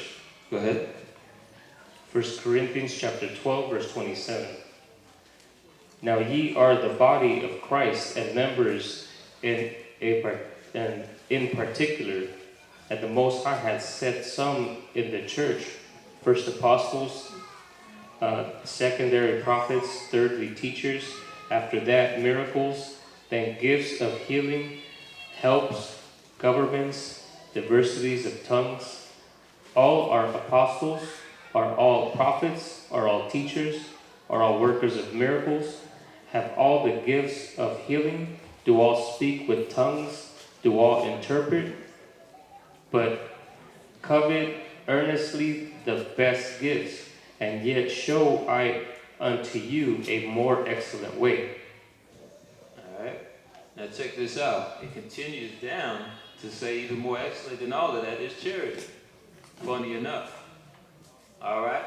But people get caught up in what's my works? Should I be prophesying or something like that? But it says no. It says there's many. It says are all apostles, are all prophets, are all teachers? The answer is no. Are all workers of miracles? No. Now there may be some that have multiple gifts, like Paul and different people had, right? But it doesn't mean they have all of them. And look what it said though.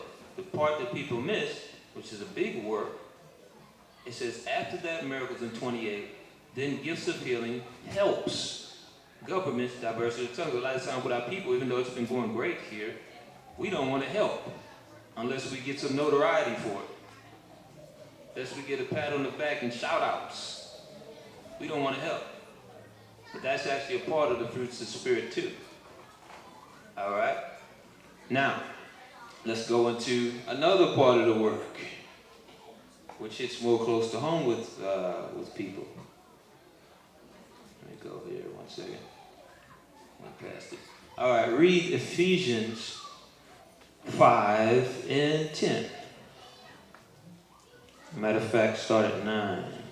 No, 8. That'll be good. 5 and 8. And let's read through 11. This is the book of Ephesians, chapter 5, verse 8. For ye were sometimes darkness, but now are ye light in the Lord. Walk as children of light. For the fruit of the Spirit is in all goodness and righteousness and truth, proving what is acceptable unto the Lord. Verse 11. And have no fellowship with the unfruitful works of darkness, but rather reprove them. All right. So the whole thing is, the darkness that's in you, if you're still sinning, is also keeping you away from works of light. Works of light are also just getting yourself together. Stop sinning. The Most High gives you credit for that too. So sometimes we look at it as just, I need to be in a special position, when the reality is no. If you haven't worked out those issues within you, you're going to destroy that position. And you're going to misrepresent the church while in that position. Hence, you have those kind of things happening left and right when people haven't dealt with that part of the work. So that's also works too. Getting yourself together first. All right? Now let's continue. That help you? Okay.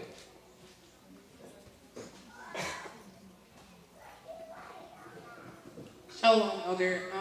In Numbers 13 and 31, why were the children considered a prey?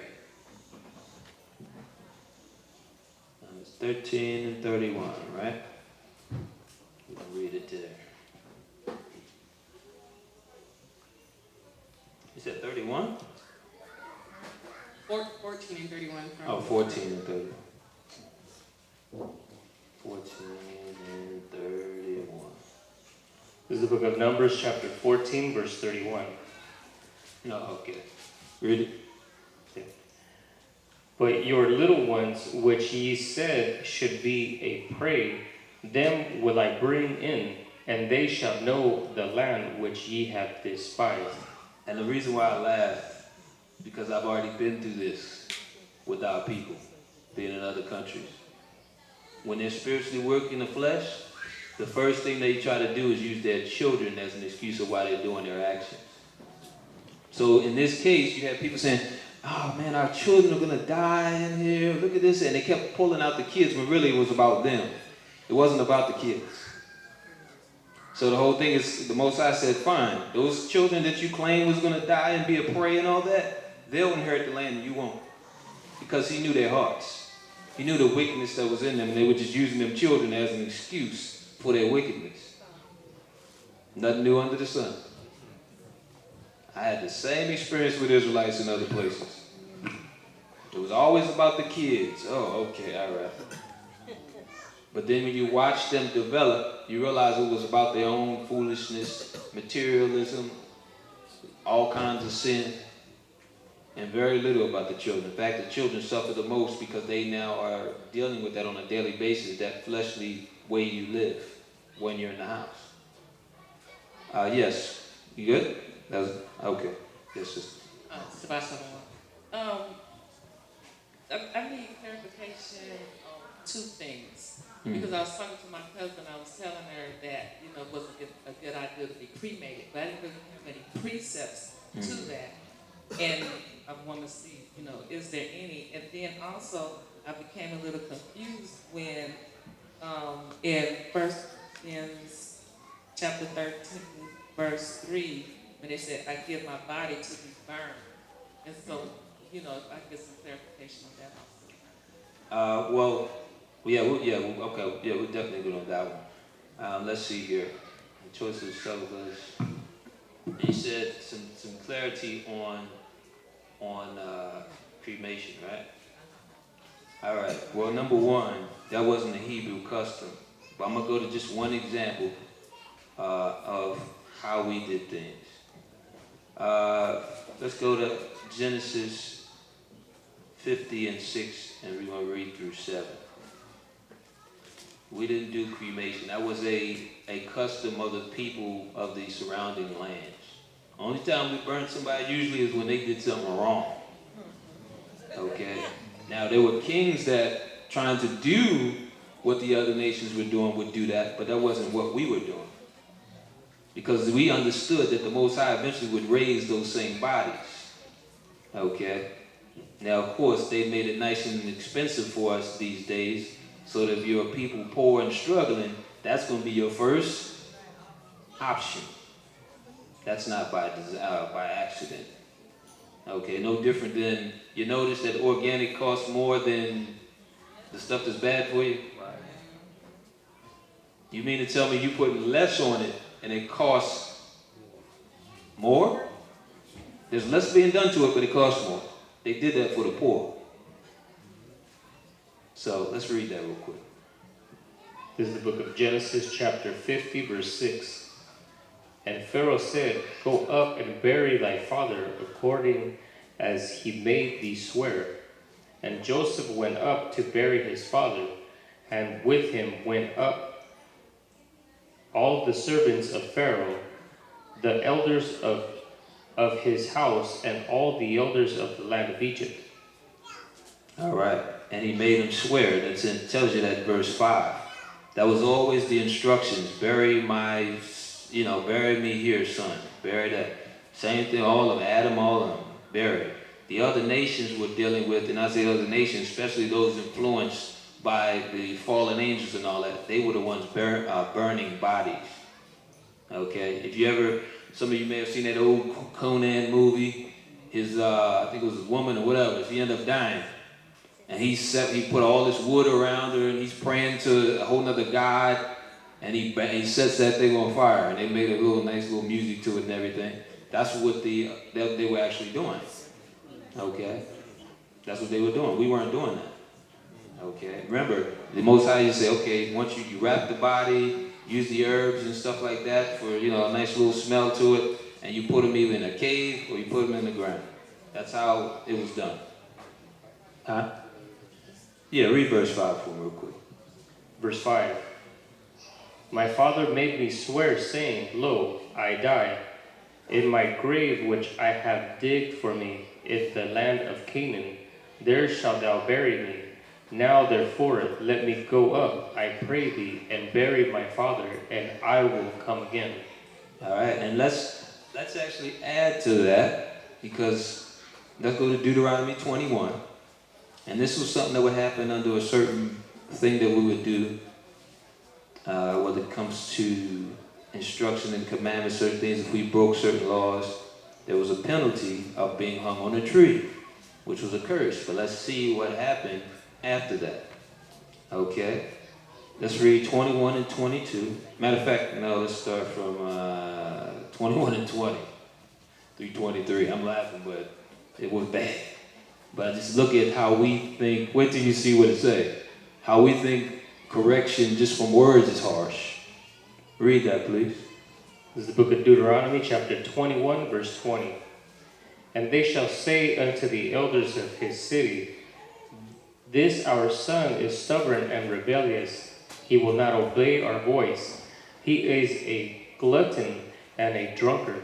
And all the men of his city shall stone him with stones that he die. So shalt thou put evil away from among you, and all Israel shall hear and fear. And if a man have committed a sin worthy of death, and he be to be put to death, and thou hang him on a tree, his body shall not remain all night upon the tree, but thou shalt in any wise bury him that day, for he that is hanged is accursed of the Most High, that thy land be not defiled, which the Most High thy power giveth thee for an inheritance. Right. So the whole deal is he instructed them, make sure you bury him that same day. You understand? So that was the case. You had to bury him. He didn't say burn him. That was not our custom. The only time it was certain, I think it was like in the law, if you were a wife of a Levitical priest, a daughter, and you had done some foolishness, fornication, foolishness, something like that, and dishonored your family, that's when you got burned, stuff like that. But that wasn't something where they said, okay, well, we're going to burn it down to ashes, like they do today. It's just we'll kill you, and still you would end up in the ground. You understand? All right. You got it? What was the second? Wasn't that the first one? What's the second one again?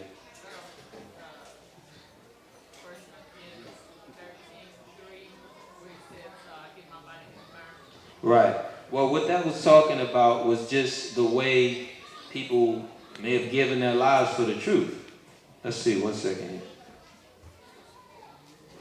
Because there were plenty of people who have ventured their lives for the truth, but if they weren't dealing with that spirit of charity, it don't mean nothing. Okay? Let's see here. I'm going to go to another scripture, for example. This is Hebrews 11.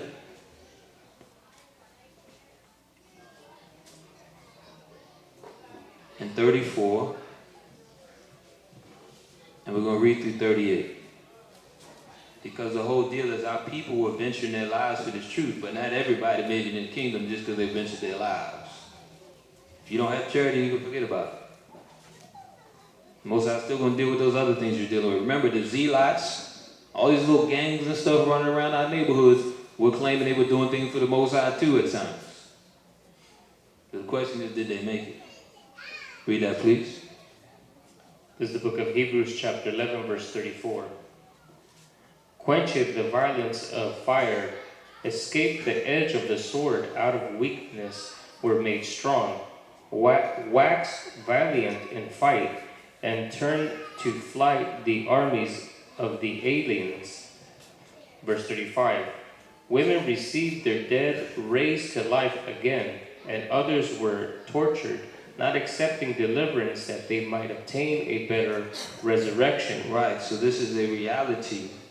People were tortured, including being burned.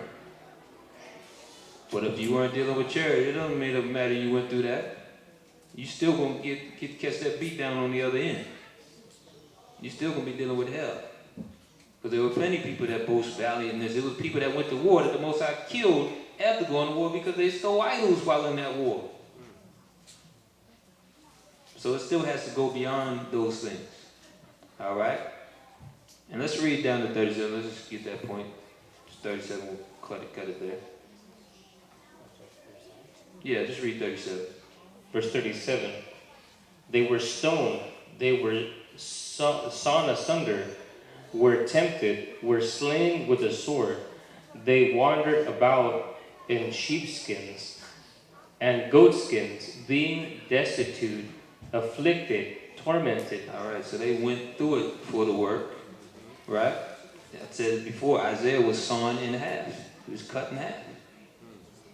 Tempted, were slain with the sword. They wandered in sheepskins and goatskins. They were wearing things we wouldn't dare wear today. You understand? being destitute, afflicted, tormented. So that's what it's talking about. All these tortures you may have went through the work, if you wasn't dealing with charity and all that long suffering with the people, it don't matter. All right? Okay, what we got here? Question here. In 1 Corinthians 13:4, where it says, 1 Corinthians 13 and 4. charity vaunteth not himself. I did some research on the definition and it was saying like that's boasting. So can you clarify if that is boasting? What would be an example of that in regards to this chapter? No, this is actually what it is. That's part of it. So it's saying vaunting not itself is not puffed up. So it's one and the same. It's just that avenue. It's just like this. You notice that people, for example, on YouTube nowadays, when they do something charitable, they got to show everybody they're doing something charitable. Oh yeah, I gave to this and that. Who cares? You're supposed to do that in quiet anyway. Let not your left hand know what your right hand is doing. So then you'll have people that literally will try to use that and say, well, for example, even just our church, what are they doing for this or that? Look, just because we didn't put it on camera don't mean it wasn't done.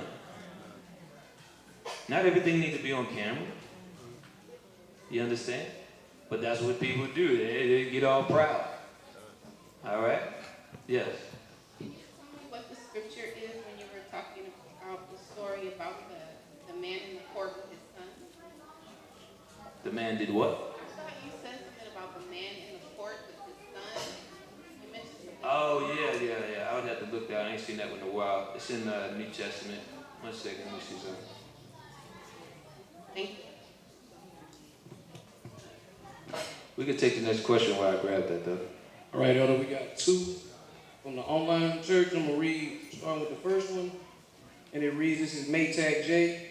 Is a person sharing the good news that's not correctly baptized wrong for sharing the true knowledge? That's the first one. Say that again?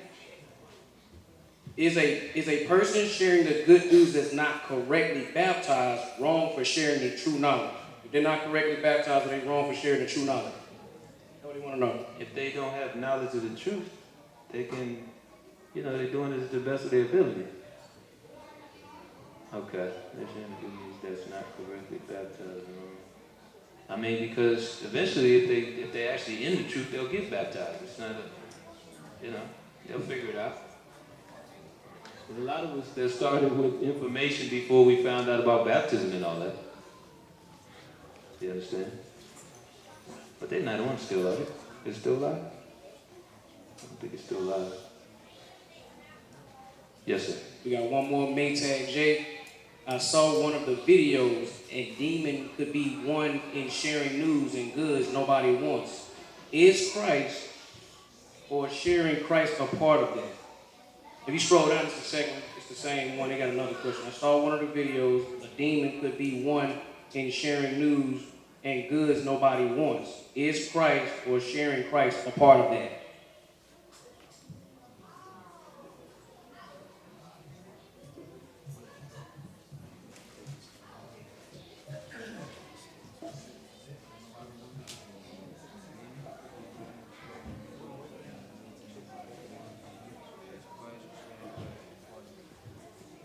They'd have to reword that question. I'm not 100% sure what they're trying to say with that one.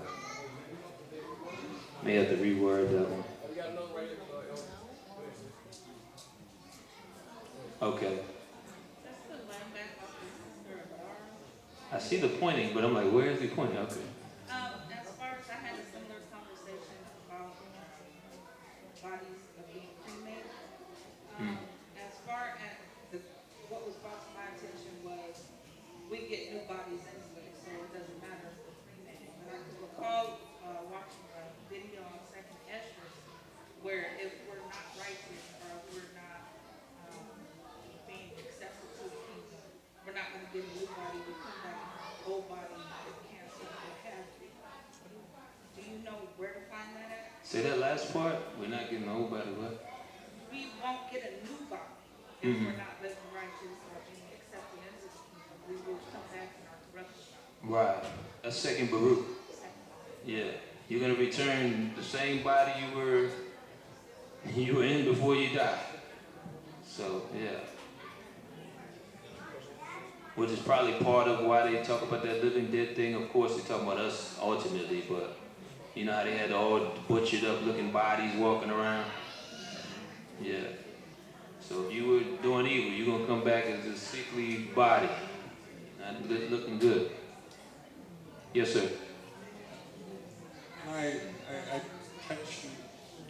And I have the other scripture too for that sister there. Go ahead.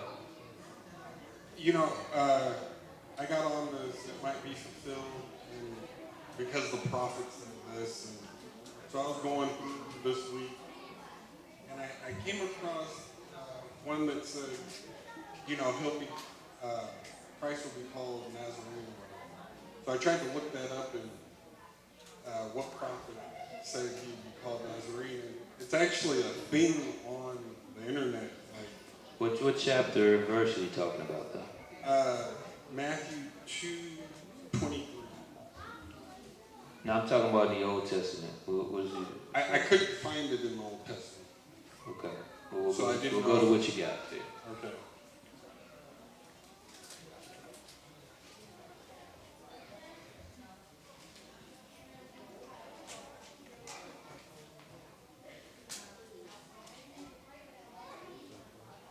Yeah. Start from. If 20 is good, start from there. This is the book of Matthew, chapter 2, verse 20. Saying, "Arise and take the young child and his mother, and go into the land of Israel, for they are dead which sought the young child's life." Okay, so what they're talking about. Well, no, that's wrong too. But go ahead. Now read down to the end there.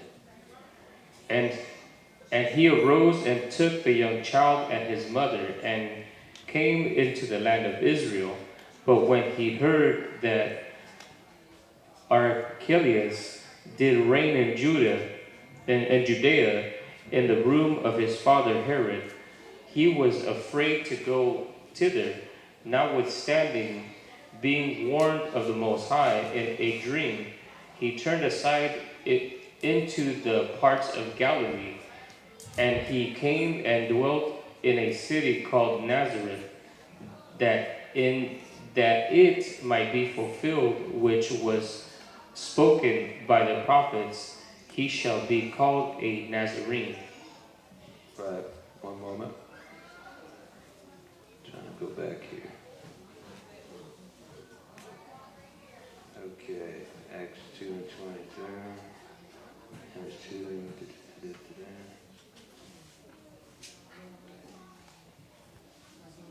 He gave one moment.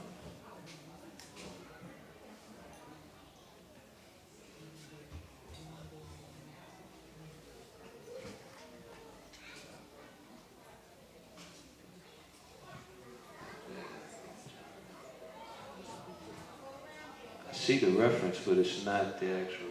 I think they're confused here. It's not. That's Samson there for some reason. But while we're getting that, what was the preface? What was the point? I was just going through. What was their point? Like to saying that, I mean. Yeah. Would it be found in another biblical book? You said what? I'm sorry. Would it be found in another biblical book? It should be. I'm not seeing it though where they're talking about, because that's actually talking about. Let's see.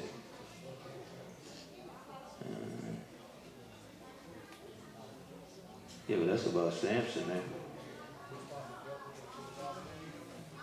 Yeah, that's talking about Samson. So I see what they're going into, but that's a different one. So I may have to get back to you on that when I look it up here, because it's definitely not the same. I'll get to you on it.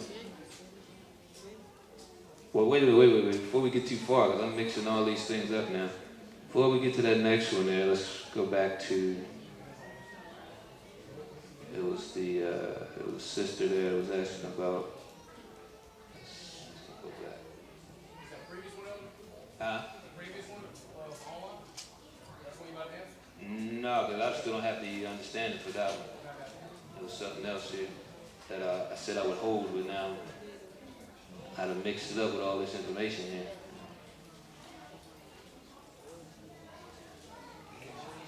It was somebody, could somebody repeat that? It was someone over here that had a question. I said I'll get back to him. I had the scripture, I found it, and then I lost it. Oh, okay, I can remember who it was now. Yeah. It was about the blind son there. I think it was John 9, but grab that again. Yeah, John 9. So when she gets back, it's in John chapter 9. All right, now, let's go to the question there, sir. Yes, Elder, two questions. Yes, sir. Who were the Pharisees back when Christ was walking, and who are they today?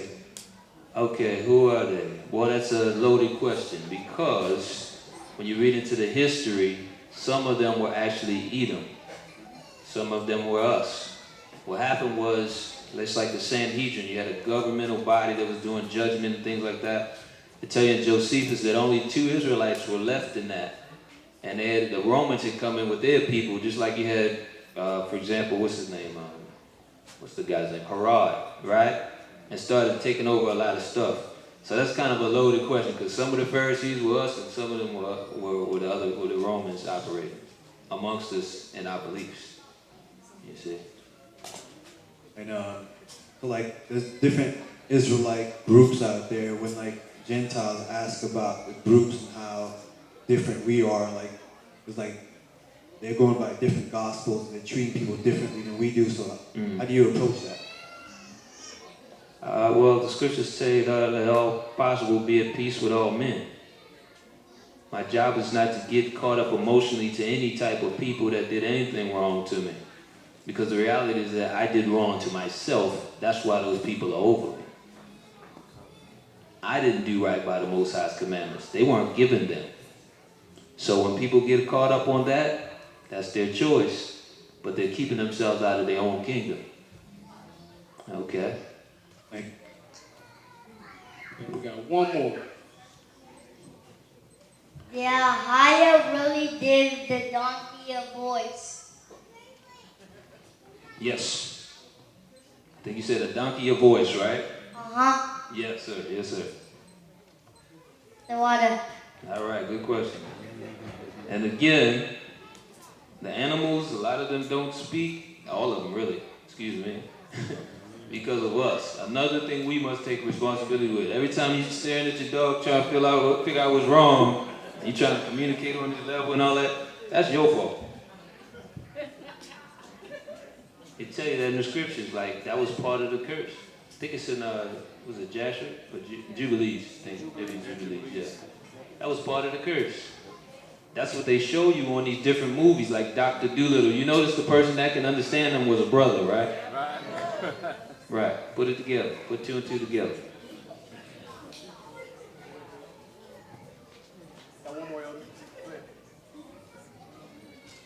Okay. One. Yes. Okay, to my understanding, the other nations went too far with our captivity, right? So I'm still kind of confused with lynchings. I was went over that with my children, how they lynched us and burned us and stuff in the past.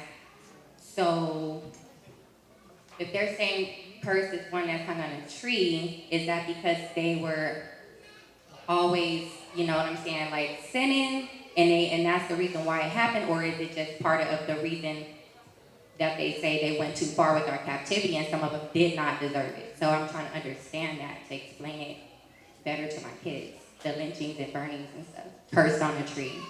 Well, no. Well, when you tie in Revelation where it says that place was called spiritually Sodom and Egypt, the whole thing is we have to realize that when it comes to our people, yes, that was a curse. We read it earlier. And that curse in Galatians 3 and 13 was being shown by what happened to us Remember, the people that were hanging us on the trees weren't regular old white people. These were the Jewish people. They knew who we were. So they were doing something, and let me make it clear. I'm not talking about low-level Jewish people. I'm talking about witches and warlocks that knew what this was. Okay? Masons, they still do it today. People go into that research on the Bohemian Grove and all that, and when they wake up to the truth and all that, and they see the bodies. There's one picture that had a brother sitting there burning. They know what's going on. So that's why it happened. Now, yes, the scriptures tell you that the whole deal is with the other nations, the beef he has with them. That's why I say we can't be worried about it. It's the Most High that's going to deal with it. The beef he had was that he had a little problem with us, but they forwarded the infliction.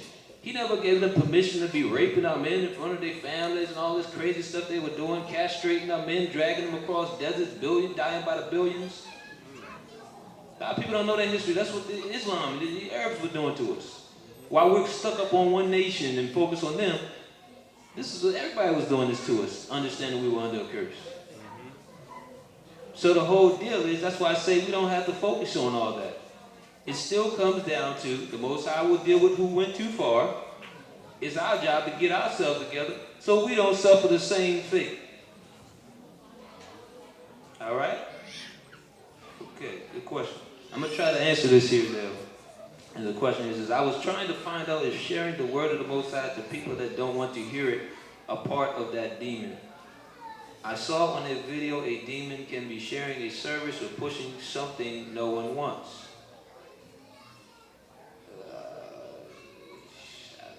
Yeah, it's still hard to understand because I didn't see what you're talking about.